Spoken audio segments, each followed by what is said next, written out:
venido hasta el Centro Cultural La Nau para hablar con Miquel Francés, uno de los líderes espirituales de Terres dels Alforins. Una entrevista en la que hablaremos de su conexión con el territorio, el paisaje cultural, la resiliencia de identidad de la región y las perspectivas sobre el futuro de Terres dels Alforins.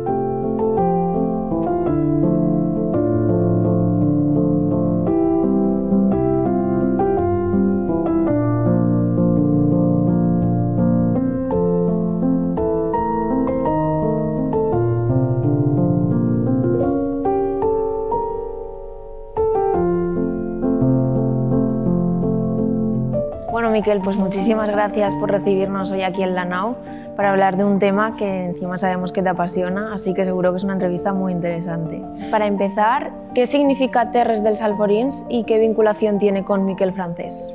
Bueno, Terres dels Alforins es parte de mi curso de vida. Jo m'he criat als Alforins, m'he criat en el camp, des de que, tota la vida he estat a una alqueria, allà a una masia, i he tingut un vincul amb la terra i he xafat terra, de fet, sempre. En aquest sentit, m'he vinculat molt, la meva família està allà, també tinc casa allà, tant la família per part de la meva dona com la meva som, diguem-ne, creients en lo rústic, en el sector primari, i en la mesura que m'he anat fent gran he tingut diverses vinculacions. En terres? En terres tot ve a partir dels 90, quan hi ha un canvi de cicle en la enologia i demés. Jo tinc bons amics allà, en aquest cas Daniel Belda va ser un precursor i jo, de lo que és terres. En els anys 90-91 van començar a parlar de com comunicàvem, què fèiem, què varietats, etc. I vam sentar un poc unes bases de com restaurar i començar a fer aquesta antropologia enològica, si vols dir, i van començar a treballar-ho i poc després, ja avançats els 90, vam connectar amb més gent, el Frailes, el Pablo, etc. I vam intentar d'anar més enllà, és a dir, començar a treballar el que s'havia fet sempre. Allà totes, no sols el celler del Roure, que la té avui restaurada i que han fet una obra molt interessant de lo que és la bodega fonda, que diguem, el celler, totes les cases als Alforins.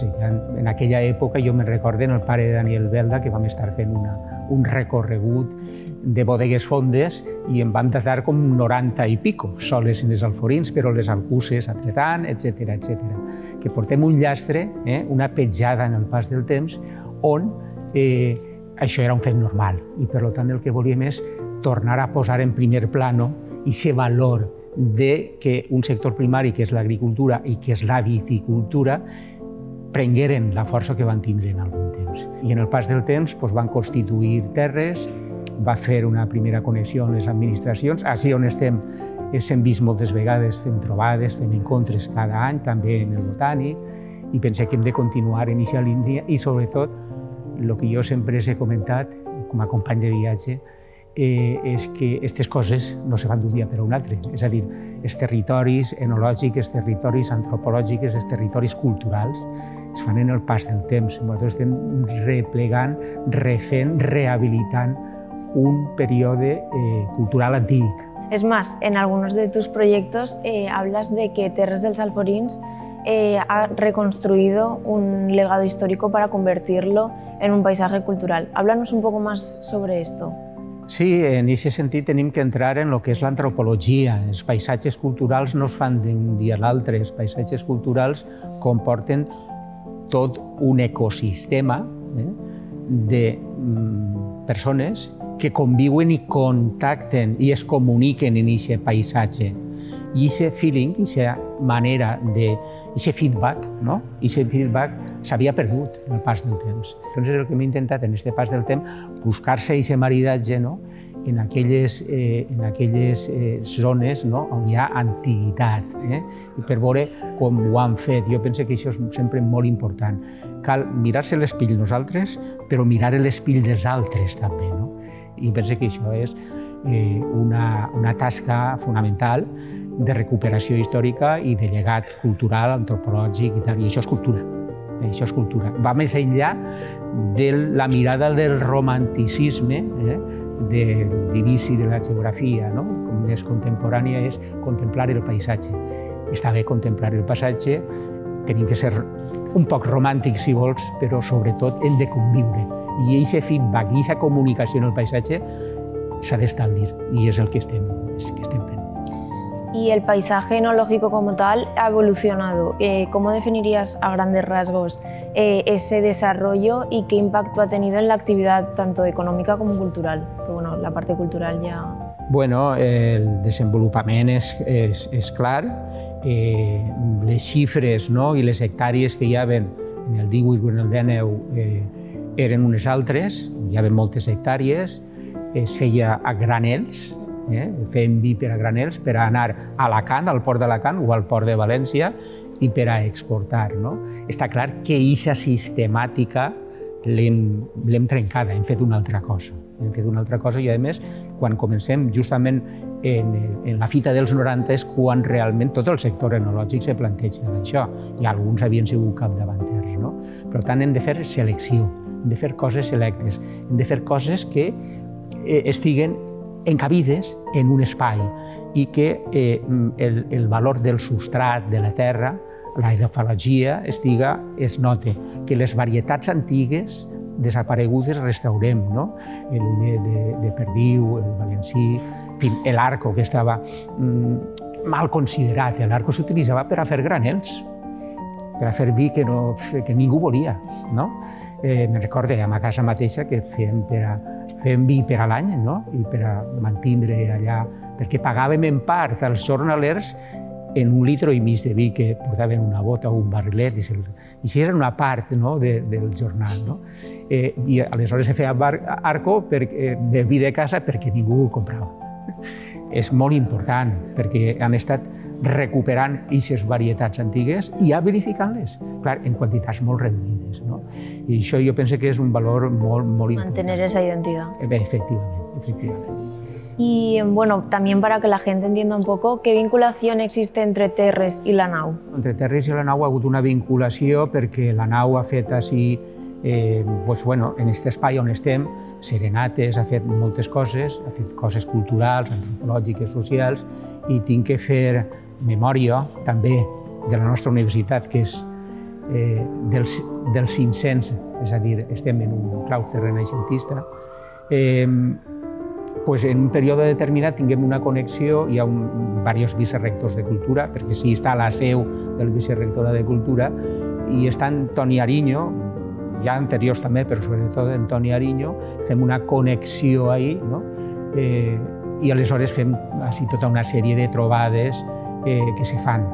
Trobades per a fer degustacions, per Nadal, per moments determinats, i també a través d'una càtedra que hi ha de territori i de més, no?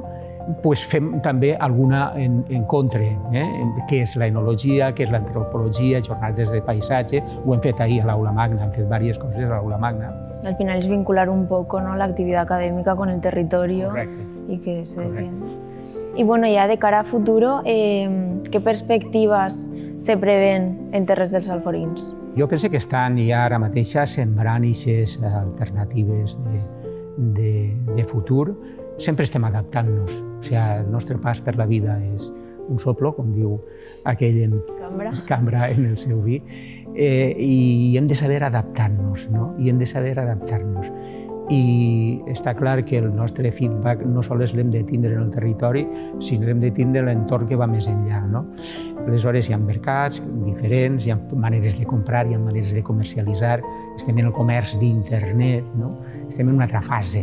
I aquesta fase continuarà, és a dir, la intel·ligència artificial també està ahí i aviat tindrem que replantejar com la introduïm també en aquests processos de fermentació, de tal, etc., per donar-nos paràmetres més aproximats al que és la natura, als procediments naturals, tal qual. No?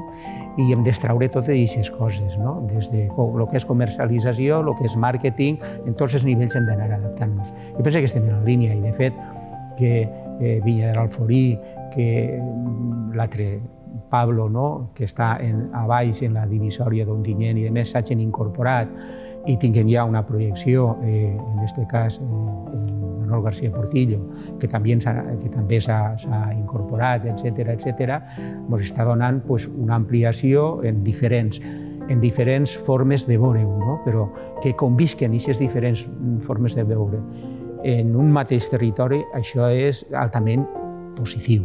Hem d'intentar que aquest patrimoni que s'ha creat en el pas del temps tinga una credibilitat en les nostres administracions més pròximes, en aquest cas l'autonomia, i tinga una visibilitat més enllà. I això, aquestes trobades que ara han sigut molt així, molt de territori nostre, molt d'autonomia, molt de proximitat, hem de ser capaços de vertebrar a plecs més enllà, perquè ja tinguem una marca, ja tinguem una qualitat, ja tinguem un producte i ja tinguem un territori, un paisatge, un paisatge amb el qual no el mirem, sinó el paisatge té retorn. Bueno, Miquel, pues muchísimas gracias. Yo creo que ya hemos hecho un repaso, por lo menos por encima, de varios ámbitos. Y nada, espero que todos esos retos y deseos que tenéis como territorio pues se cumplan. Esperemos que así sea, sí.